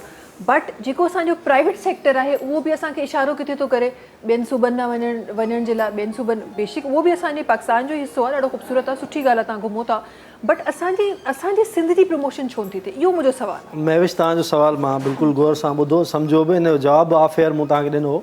बेसिकली असांजा माण्हू जेके आहिनि बिज़नेस ओरिएंटेड आहिनि ई कोन, हू हिन टूरिज़म खे इंडस्ट्री सम्झनि ई कोन था। असांजा जेके माण्हू आहिनि हिते जेके रहनि था उहे जॉब ओरिएंटेड सोच रखनि था। जॉब हुजे 9 to 5 जॉब करणी आहे, जॉब खां पोइ बसि घर आराम करिणो आहे, ॾिठो घुमियो फिरो, सी व्यू ॾिठो, बसि कराची में ई गुम आहे, बसि हुननि जी लाइफ इहा आहे। बाक़ी जेके सॼे मुल्क खे जेके टूरिज़म कंपनीज़ कवर कनि थियूं, वाक़ई उहे जेके आहिनि से ॿियनि सूबनि सां तालुक़ु रखनि था। पंजाब में तमामु सुठी इंडस्ट्री हले थी, कश्मीर जे लाइ तमामु सुठी इंडस्ट्री आहे। उन खां अलावा जेके आहिनि केपी में बि टूरिज़म तमामु सुठो थिए थो, त उहे ई माण्हू कराची मां ऑपरेट कनि था। अच्छा, उहे वेठा उते ई आहिनि गिलगित बल्तिस्तान मरी में, पर ऑपरेट हितां कनि था उहे। क्लाइंट हितां वञे थो पर केयर ऑफ उन्हनि जी वञे थो। हितां वारे माण्हू खे वधि में वधि कमीशन मिले थी 2-4 हज़ार, दैट्स ऑल। प्रॉपर 2-3 कंपनियूं हूंदियूं अहिड़ियूं जेके ओवरऑल ऑल पाकिस्तान में कमु कनि थियूं, पर उन्हनि जो तादादु तमामु घटि आहे। तव्हां सही पॉइंट आउट कयो। बिल्कुलु उहो वधणु खपे, बिकॉज़ मुंहिंजी सिंध एॾी ख़ूबसूरत आहे। इंसान, अच्छा असां सिर्फ़ु लफ़्ज़नि ताईं केतिरो बि असां ॿुधाए छॾियूं शायदि कंहिंखे यकीन न ईंदो। तव्हां पाण वञो, ठीकु आहे, तव्हां सेफ नथा सम्झो, तव्हां पंहिंजी फैमिली खे न वठी वञो, त वंस तव्हां पाण वञो, वञी पंहिंजी अखियुनि सां उहे तमामु शयूं ॾिसी अचो ऐं उन खां पोइ डिसाइड कयो। असां ॾिठो ई न आहे ऐं उनजे बारे में असां कॉमेंट पास कयूं या होॾां वञूं न, इहो थोरो सो पंहिंजी सरज़मीन सां थोरी सी नाइंसाफ़ी आहे। सही ॻाल्हि आहे। इहा महविश हिकिड़ी ॻाल्हि एड कंदो हलंदुमि त सिंध टूरिज़म डेवलपमेंट कॉर्पोरेशन खे पंहिंजो कमु करणु खपे। सही इदारो आहे, उहो करे सघनि था, उन वटि कैपेसिटी आहे, माण्हू आहिनि, बजट आहे, उहे पंहिंजे सिंध जे मागनि खे प्रमोट करे सघनि था, पूरे पाकिस्तान जे मागनि खे प्रमोट करे सघनि था। उन्हनि में उन्हनि जो फ़ाइदो आहे, पर हू एतिरो इफेक्टिवली उन्हनि जो कमु नज़र न पियो अचे, सवाइ 2-3 हंधनि जे, जीअं मोहनजो दड़ो थी वियो, मकली थी वियो। असां वटि सिर्फ़ु इहे 2 हिस्टोरिकल साइट्स आहिनि जेके यूनेस्को में जेको आहे सो लिस्टेड आहिनि, बाक़ी 3 का बि साइट कान्हे का, त उन्हनि खे कमु करणु घुरिजे। सो बिल्कुलु बिल्कुलु हर जॻह ते कमु करणु खपे ऐं टूरिज़म डिपार्टमेंट खे बि कमु करणु खपे। तव्हां हिकु सजेशन इहो बि थी सघे थो, तव्हां जॾहिं बि कंहिं शइ जी तव्हां चाहींदा आहियो त उनजी पब्लिसिटी थिए त तव्हां फ्री ऑफ कॉस्ट माण्हुनि खे पहिरीं वठी वेंदा आहियो, उन्हनि खे ॾेखारींदा आहियो, उन खां पोइ जी पब्लिसिटी थींदी आहे। त असां एतिरो इहो बि असां करे सघूं था। अच्छा, ये डॉक्टर साहब असां गॾु आहिनि, डॉक्टर साहब जी शायरी बि असां सां गॾु आया, ऐं मां चाहियां थी त प्रोग्राम जे हिन हिस्से में उहा शायरी शामिल थिए। क्या खूबसूरत लफ्ज़ असांजे प्रोग्राम में शामिल थे। डॉक्टर साहब, सबसे पहले तो ये शायरी करने से पहले मुझे ये बताइए, ये कभी ये बैठे बैठे क्या ऐसी मतलब हो जाती है, प्री प्लान शायरी लिखते हैं आप, ये किस तरह ये शायर कैसे बन जाते हैं डॉक्टर से आप अचानक से?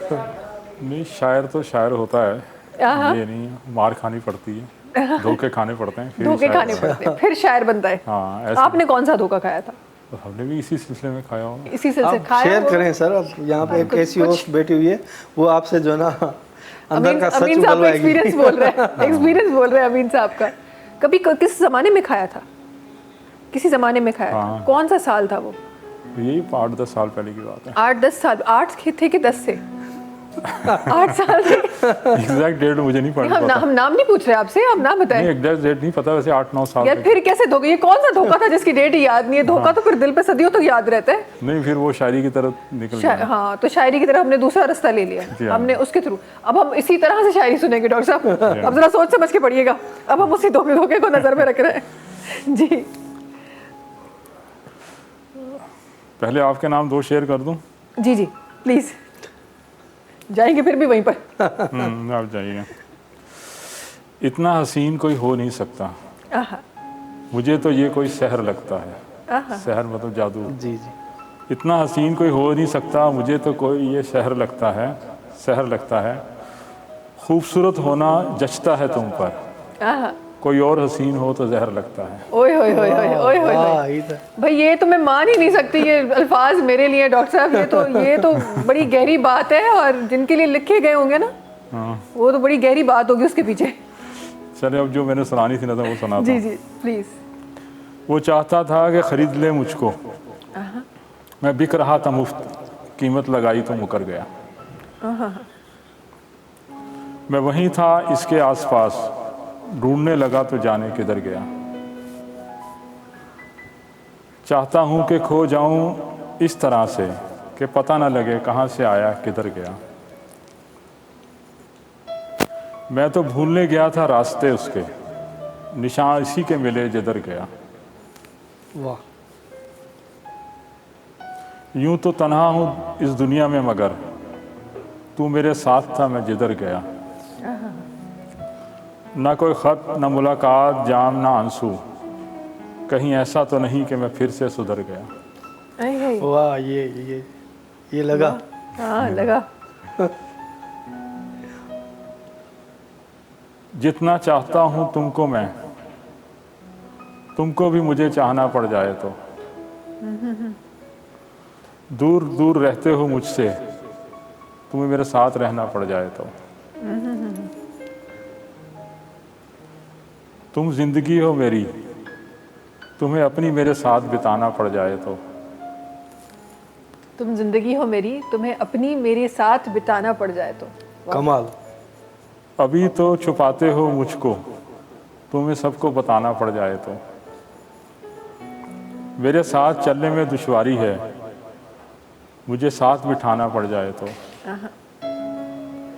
एक एक पल की मुताजी है तुमको, ऊपर सारी साथ निभाना पड़ जाए तो। अभी नजरें चुराते हो मुझसे, फिर पलकें बिछाना पड़ जाए तो। कमाल। वाह वाह। चोट भली लगला। हाँ चोट भली लगला। डॉक्टर साहब, ये तो हम आंखों में आंसू आ गए हमारे, ये सोच के। ये कौन सा धोखा होगा जिसने आपको ये लिखने पे मजबूर कर दिया? कौन थी ये, बताएं सर, थोड़ा सा शेयर करें ना। हाँ। यहाँ तो बताने का फायदा भी कुछ नहीं है। हाँ, अब तो फायदा भी कुछ नहीं है वाकई। 8-10 साल गुजर गए, अब तो फायदा ही नहीं है। क्या पता कोई सुन रही हो, क्या पता बच्चे मामा मामा कहने मुझे कहें। इसलिए हमने राब्ते खत्म कर दिए कि ऐसा ना हो कि बच्चे मामा बोलते हैं। लेकिन मुझे ऐसा लगता है कि हम तो बड़े प्यारे अंदाज में, हम बड़े मस्ती मजाक में ये बातें कर रहे हैं, लेकिन मुझे लगता है कि ये ज़िंदगी का वो टाइम है जो हर किसी की ज़िंदगी में आता है। और ये लोग बड़ा कहते हैं कि नहीं जी ऐसा नहीं हो सकता, कभी आपको फादर के साथ भी हो सकती है, मदर के साथ, भाइयों के साथ भी हो सकती है, दोस्तों के, बेशक वो मोहब्बत होती है जी हाँ। लेकिन जो ये मोहब्बत होती है ना, ये किसी ना किसी टाइम पे हर किसी की ज़िंदगी में आती ज़रूर है। हाँ। और फिर किसी को चोट पहुंचा के चली जाती है, किसी की ज़िंदगी संवार के चली जाती है, किसी की ज़िंदगी सुधार के चली जाती है। आपके साथ क्या हुआ? देखिए, चोट मुझे लगता है हर किसी को पहुंचती है और पहुंचना ज़रूरी है। वो किसी का शेर है कि मुझसे वफा ना कर कि ये मर गए इश्क है, तेरी बेवफाई से मोहब्बत जमा रहेगी। वाह, कमाल कहते हाय, हैं। वाह वाह, क्या ही बात, क्या ही बात। वो किसी ने कहा ना, क्या हाल है, कि तुम मोहब्बत थी, किसी दोस्त ने दोस्त से पूछा, कहने लगा यार बस क्या बताऊँ, बहुत बुरा अंजाम हुआ। कह रहा क्यों, क्या हुआ? कह रहा उसकी शादी हो गई। कह रहा ओहो, किससे हो गई? कह रहा मुझसे हो गई। और तो मतलब ये है कि शद्दत मोहब्बत मिल भी जाए तो फिर भी नाकामी ना मिले तब भी नाकामी। अमीन साहब तव्हां मुझे तोबुन जो रुखाने मुड़े आयस। हाँ, ज़िंदगी जो कॾहिं एक्सपीरियंस कई? हाणे ॻाल्हि इहा आहे महेश, त मुंहिंजो घरु हितां सफ़ा वेझो आहे ऐं मुंहिंजी वाइफ ॾिसी रही हूंदी, पहुची न अचे, देरी कान लॻंदी 15 मिंटनि में। पर ॾिसो, या त कामयाबी आहे न उन्हनि जी, मोहब्बत छॾे तव्हां उन्हनि सां शादी कई, या त कामयाबी आहे उन्हनि जी। वाकई जेका शाइरी साईं ॿुधाई मां सेकेंड कयां थो, पर जेके अंदर जा अहसास आहिनि उहे लिकंदा न आहिनि ऐं हर जाइ ते शेयर बि न थी सघंदा आहिनि। So this is not the right place where I could share this. But I guess जेका, अच्छा ठीकु आहे, चलो if you don't want to share, ठीकु आहे, सम्झ में अचे थो, but at least you can share the feeling, the way you have changed after that feeling. छो त मूं माण्हुनि खे मटंदे ॾिठो आहे, हीउ हिकु अहिड़ो मर्ज़ु आहे जंहिंखां पोइ कुझु माण्हू जेके आहिनि उहे सदाई बीमार थी वेंदा आहिनि ऐं कुझु माण्हू जेके आहिनि उहे सदाई सिहतयाब थी वेंदा आहिनि। ज़िंदगी में छा महेश, पर तव्हां डॉक्टर साहब जी ॻाल्हि ॿुधी त हासिलात जेका आहे न, उन खां पोइ उहा शइ पंहिंजी वैल्यू विञाए वेंदी आहे। हा, ठीकु आहे। त जीअं अॼुकल्ह मीम्स बि हलनि था, त पहिरियां जेको आहे, जेका महबूबा हूंदी आहे उहा जॾहिं खिलंदी आहे त उनजी हिकिड़ी अदा हूंदी आहे, हिकिड़ी अदा आहे उनजी, पर जॾहिं उहा ई महबूबा वारी ज़ाल थी वेंदी त उनजो खिलण बि जेको आहे त उनजो बिल्कुलु सही न लॻंदो आहे। असां वटि ॿई उहे जेके आहिनि हिन मर्ज़ जा, उहे शिकारी वेठा आहिनि जिन इन मर्ज़ खां पंहिंजी जेको दामन है वो छॾायो है। ऐसा ही है डॉक्टर साहब, इस मर्ज़ से दामन छुड़वा के हम जिंदगी में आगे बढ़े, वरना जिंदगी कुछ और होती। बिल्कुल इसी तरह ही तो दुख चैन ये सब कुछ आता रहता है। हाँ। और ये भी जरूर देखें, जब तक आपको भूख ना लगे ना तो खाने की कदर नहीं है।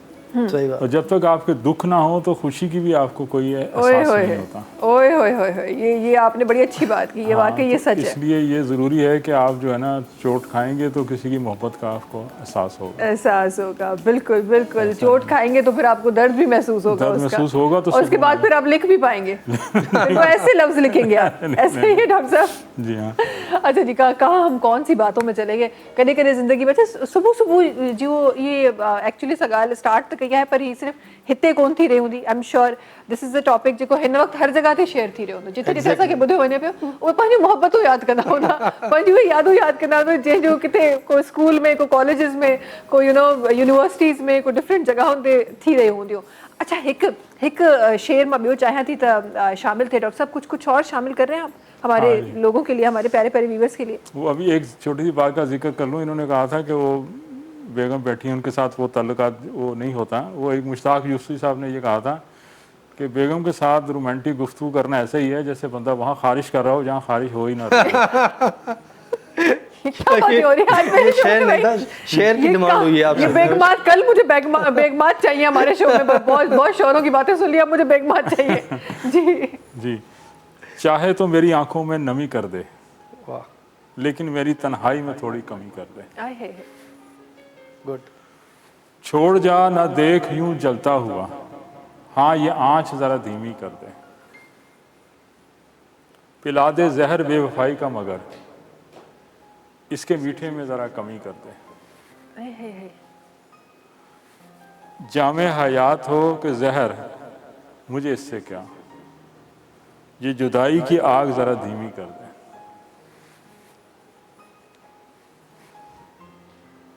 मिलने आए तो कहते हैं चिल्ला जितना चिल्लाता है, मगर ये आवाज़ ज़रा अपनी धीमी कर दे।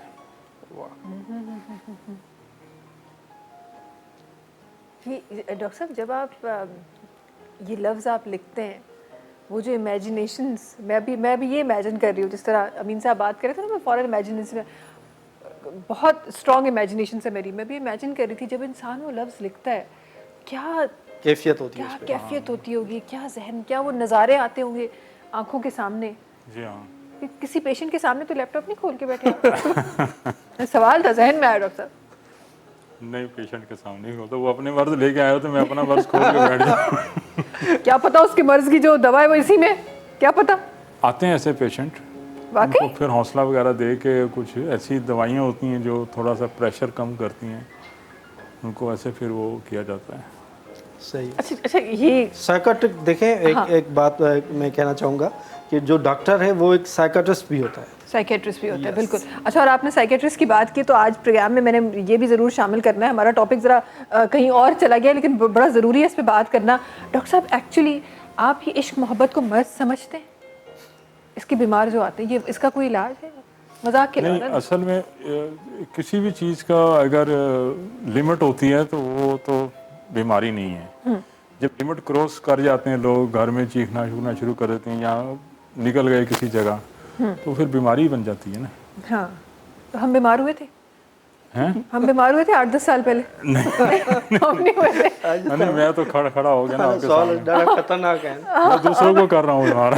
दूसरों को बीमार कर रहा हूँ यार, ये लेकिन ये फीलिंग इतनी प्यारी है जिसके बारे में वो कहते हैं ना कि जितनी बात की जाए उतनी कम है, और हम तो सिर्फ बातें ही कर रहे हैं। शोभी भाई तो पता नहीं किसी ज़माने में चले भी गए। शोभी भाई खैरियत है? शुक्र है। शुक्र है ना, तबीयत ठीक, कुछ याद तो नहीं आ रहा? नहीं, 10-12 साल 15 साल पुराना। एक ही दफ़ा मोहब्बत हुई और फिर उसके बाद शादी हो गई। अब तो बोलने में मजबूर है हम, कुछ नहीं हो सकता अब तो हमने। कहते हैं ना, इकरार भी मुश्किल है, इनकार भी मुश्किल है, जी कुछ कह भी नहीं सकते। हाँ हाँ, मजबूर हैं, उफ अल्लाह, हाँ, कुछ नहीं कह उफ अल्लाह। वो बड़ा खूब किसी ने बड़ा खूब वो लिखा है ना कि मजबूर आशिक मजबूर है, बल्कि रो भी कंधार हो जाए। ये एग्जाम्पल्स है हमारे पास, जो एग्जाम्पल अलसावर जी के नजर ताचन। खैर जी, मचाया थी ना कैफियत मारने के, उन्होंने मजबूर आशिकन के पनी सीटन दे वापस भी आ रही हूँ। वक्त है ब्रेक जो ता से मुलाकात की उधर ननी कमर्शियल ब्रेकअप हुए। सलाम सिंह सलाम सिंह सलाम सिंह सलाम सिंह सलाम सिंह सलाम सिंह। Welcome back. अच्छा जी, प्रोग्राम में खोड़ सारी अॼु ॻाल्हियूं थियूं आहिनि, अमीन साहब असां गॾु तशरीफ़ फरमा आहिनि, खोड़ सारे डिफरेंट टॉपिक्स ते असां ॻाल्हायो आहे। गॾोगॾु जी हींअर हॉट टॉपिक जेको हलियो पियो थोरो सो, उन ते बि मां चयो त छो न तबसरो कयो वञे, बिकॉज़ पाण हिकु एजुकेशनिस्ट बि आहिनि ऐं ॿारनि खे पढ़ाए बि रहिया आहिनि माशाल्लाह सां। काफ़ी सारा इन्हनि जा ई उहे स्टूडेंट्स आहिनि जेके हिन वक़्तु इम्तिहान जी तरफ़ जेके आहिनि उहे वञी रहिया आहिनि। अच्छा अमीन साहब, असां मैट्रिक बोर्ड जा ॾिठा, इंटर बोर्ड जा एग्ज़ाम्स जेके आहिनि उहे बि नज़र में आहिनि। गॾोगॾु जेके स्कूल चिल्ड्रन्स आहिनि उन्हनि जा बि एग्ज़ाम्स थी रहिया आहिनि। काफ़ियुनि जॻहियुनि ते काफ़ी ॻाल्हियूं अची वियूं। हिन दफ़े चयो वियो वञे थो त मतिलबु वधीक इक़दामात खयां विया आहिनि त पेपर लीक न थिए, वधीक जेके आहिनि उहे अलर्ट माण्हुनि खे कयो वियो आहे। छा अपडेट्स आहिनि तव्हां वटि हिन हवाले सां? जी महविश, हींअर एजुकेशन जो जेको सिस्टम आहे उहा असां सभिनी खे ख़बर आहे त छा हाल आहे पूरी सिंध में। स्पेसिफिकली ॻाल्हाईंदोसां, गुज़िरियल साल जी तव्हां रिज़ल्ट ॾिसंदव त उन में 75% स्टूडेंट फेल थिया आहिनि। कंहिंखे 5 सप्लियूं, कंहिंखे 4, कंहिंखे 3, कंहिंखे 2, ऐं जेके 30% थिया आहिनि उहे बि लो ग्रेड्स में थिया आहिनि। हिकु दफ़ो वरी हाणे ही एग्ज़ाम जेका आहे थियनि पिया, हिकिड़ी सीज़न आहे एग्ज़ाम्स जी, त थियणु ईअं खपे त जेको सिलेबस आहे उहो टीचर्स कवर कराइनि पूरो। जॾहिं ॿारु फेल थिए थो त इन जो मतिलबु इहो आहे त या त टीचर में कमी पेशी आहे, उन सिलेबस पूरो न पढ़ायो आहे, या त वरी ॿार में आहे त ॿारु पढ़ियो ई न आहे। त इहो हिकिड़ो सिलेबस कवर कराए वञे, ॿार खे प्रिपरेशन कराई वञे चङे नमूने, ऐं मॉडल पेपर जेके आहिनि उन्हनि ते प्रैक्टिस कराई वञे। सही। हिते कॉलेजनि में इहा मूंखे नज़र नथी अचे त को मॉडल पेपर जेके आहिनि उहे तयारु करे। अॻु में ईअं हूंदो हो, अॼु खां 5-8 साल पहिरियां त मॉडल पेपर हूंदा हुआ ऐं उन में रैंडमली जेको आहे सो उहो ईंदो त 2021 में हीउ पेपर आयो, 2023 में हीउ आयो, 2024 में इहो आयो, त उन्हनि सभिनी सालनि जी प्रैक्टिस कराईंदा हुआ। उहा प्रैक्टिस कान थी पई थिए। ॿार तमामु घणो परेशान आहिनि। जॾहिं इम्तिहान थियनि था त रिज़ल्ट तव्हांजे साम्हूं आहे। त इन ॻाल्हि ते आउं हिकिड़ी सजेशन ॾींदुसि, ख़ासि तौर ते जेको मैट्रिक बोर्ड आहे या इंटरमीडिएट वारा आहिनि या A लेवल्स आहिनि, त उन्हनि में ॿारनि खे 5 इयर्स जेके अनसॉल्व क्वेश्चन पेपर्स आहिनि उन्हनि जी तयारी कराई वञे, तॾहिं आउं सम्झां थो त सुठी रिज़ल्ट ईंदी। अच्छा ठीक है। अमीन साहब, हिकु क्वेश्चन जो तव्हां मैट्रिक जी बि ॻाल्हि कई, पोइ A लेवल्स जी बि ॻाल्हि कई, फ्यूचर कंहिंजो आहे?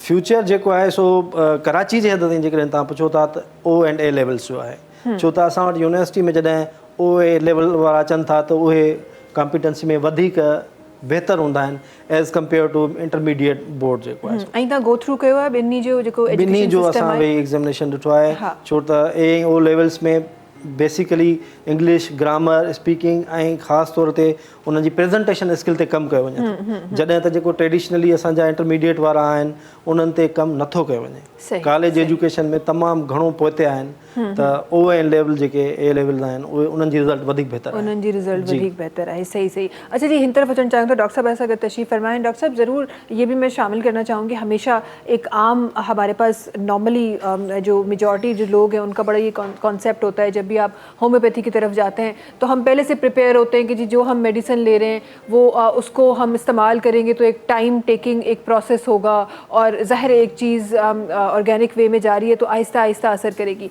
उसी जगह पे जब आप एलोपैथी की बात करते हैं तो हमें कल भी हम इस चीज़ पे बात कर रहे थे कि हम 2 गोलियां खाते हैं और सर का दर्द वहीं पे ख़त्म हो जाता है। तो ये जो कंपैरिजन हमें नज़र आता है और फिर जो प्लस माइनस पॉइंट हमें नज़र आता है, ज़रा उसके हवाले से फरमा दीजिएगा कि आपके अगर आपकी तरफ मैं आके आप पूछूं और आपके जहन से पूछूं तो आपको क्या लगता है कि अगर कोई आपको इमरजेंसी ट्रीटमेंट चाहिए तो किसकी तरफ जाना चाहिए? देखिए, मुझे एक छोटी सी मिसाल है कि अगर किसी जगह आग लगी हो, अलार्म बज रहा है, हाँ, तो आपको आग बुझानी चाहिए या अलार्म तोड़ देना चाहिए? आग बुझानी चाहिए, बिल्कुल। हाँ, लेकिन जो सिस्टम है तो तकलीफ हमें होती है किसी बीमारी से, वो इसीलिए होती है कि वो अलार्म होता है कि आपको यहाँ कोई परेशानी है, आपके पेट में परेशानी है, आपकी आंख में दर्द होता है, आपके सर में है तो ब्लड प्रेशर का मसला है या कोई और मसला हो सकता है। लेकिन हम लोग जो सुकून दे दवाइयाँ होती हैं वो लेकर हम उस अलार्म को जो होता है वो तोड़ देते हैं। आग अंदर जलती है, जल्दी जो मर्जी बिगाड़ करती रहती रहे। ये सुकून दे वही पेन किलर्स। हाँ, पेन किलर्स वगैरह लेके थे। तो होम्योपैथिक में ये है कि हम लोग अलार्म नहीं बंद करते, तो हम लोग दवाई देते हैं और जिस्म को मोटिवेट करती है, बॉडी को, और बल्कि ये तो कहते हैं कि रूह को मोटिवेट करती है कि तुमको बताया जाए कि यहाँ बीमारी है, आहिस्ता आहिस्ता उसने जड़ पकड़ लिया, अपना इलाज करो। तो उस सूरत में, और ये ऐसा हर दफ़ा नहीं होता कि ये हो, बाद मर्ज़ों में ऐसा होता है। मेरे साथ तो ये रोज़ डेली की रूटीन है कि पेशेंट ऐसे आए हैं कि बस गिरे हुए मर गए, बस कहने के बस हम मर गए, तो उनको दवाई दी, 2 कतरे डाले तो एकदम उठ के बैठ गए 2 मिनट के अंदर। कहने ये आपने क्या दिया हमें? तो वो फिर उससे ठीक हो जाते। एक पेशेंट मेरे पास आई, उनकी कमर दर्द थी, गाड़ी में सीधी बैठी हुई, लेटी हुई थी बिल्कुल, कह रहा है इनका देखें। मैंने उनको दवाई दी, वो बैठे बैठे बात करते करते उठ के बैठ गई। उन्होंने कहा ठीक है, फिर मैंने उनको इलाज पूरा कर दिया। तो वैसे तो हमारी, और वो जो हमारा आराम आता है वो नेचुरल होता है, असल आराम आ रहा होता है, वो आपकी दर्द नहीं छुपाई होती। सही सही। तो उसमें यह है कि इसमें हीलिंग अगर हो तो बेहतर है। हमारा इलाज यही होता है कि हीलिंग हो, साथ में हम लोग पेन मैनेजमेंट कर लेते हैं। अब पुराने वो नहीं रहे, पुराना एक था उसमें लोग पेन मैनेजमेंट बिल्कुल नहीं करते थे। सही सही। अब चूंकि मुकाबला है एलोपैथी के साथ, मुकाबला नहीं है, एक अच्छे सेंस में मुकाबला है कि यानी कि उसमें हम फिर ये करते हैं, हाँ, कि हम उसमें ये कोशिश करते हैं कि पेन मैनेजमेंट भी कर लें और हीलिंग भी साथ कर लें।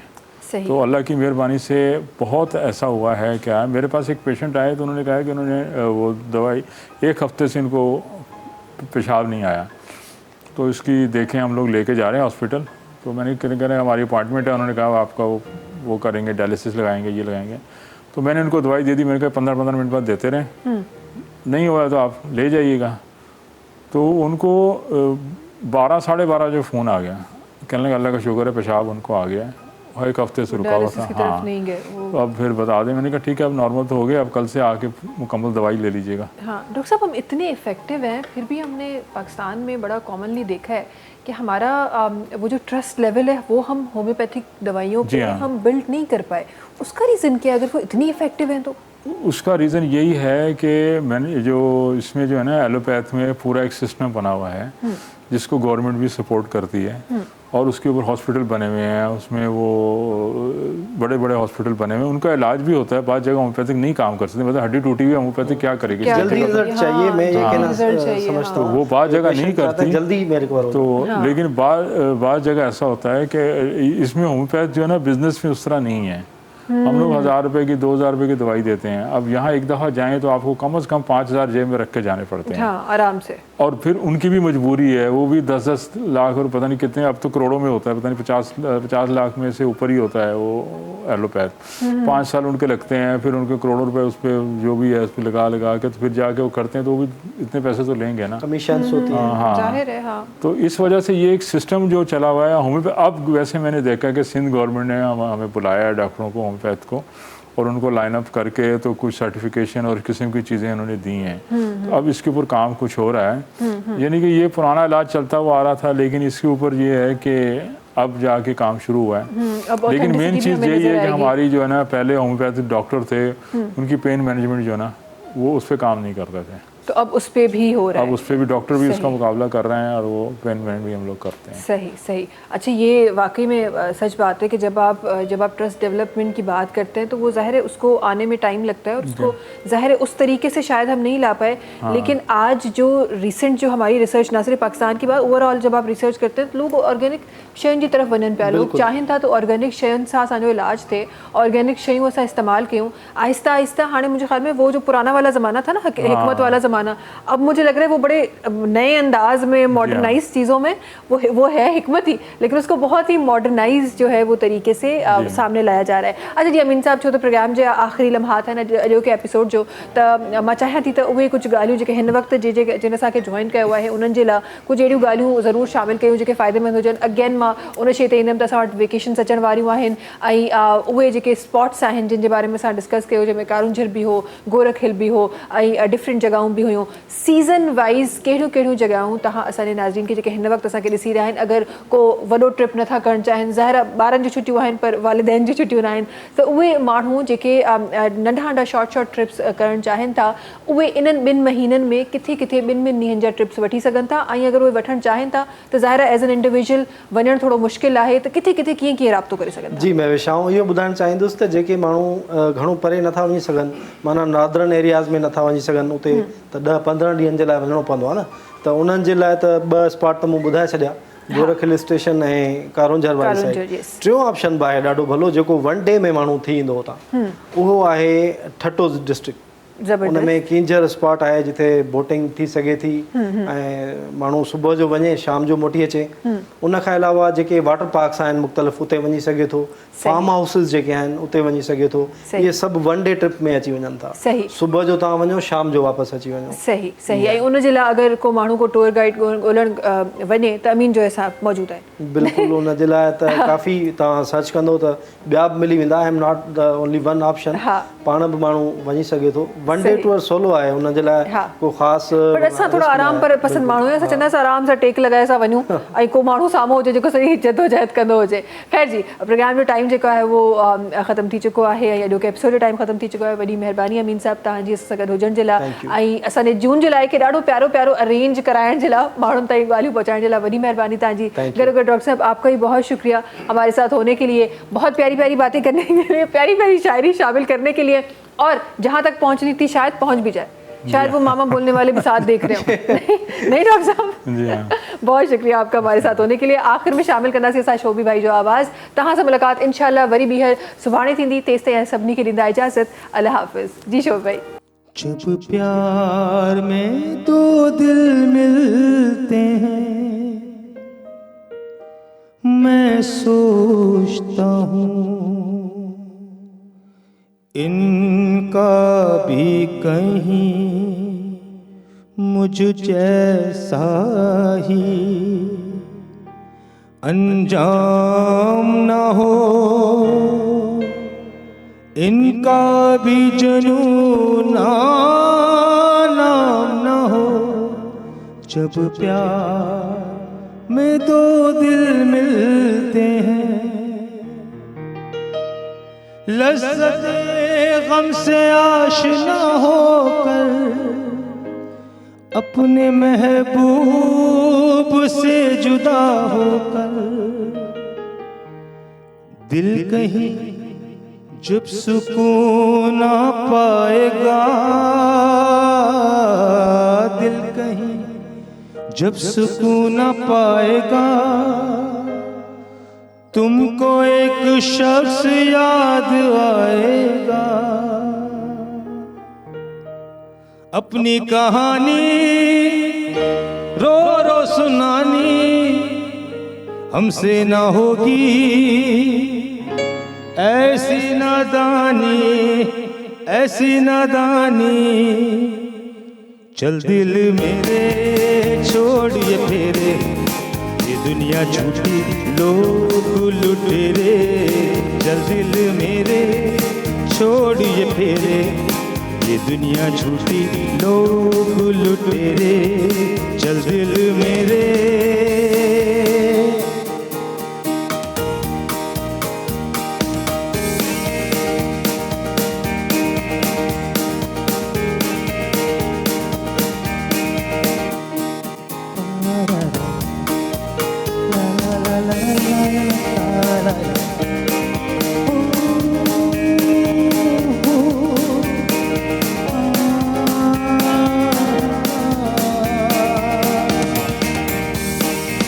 चल दिल मेरे छोड़ ये फेरे, ये दुनिया झूठी लोग लुटेरे। दौलत पुजारी हुस्न व्यापारी, बातों के कच्चे हवा सवारी। दौलत पुजारी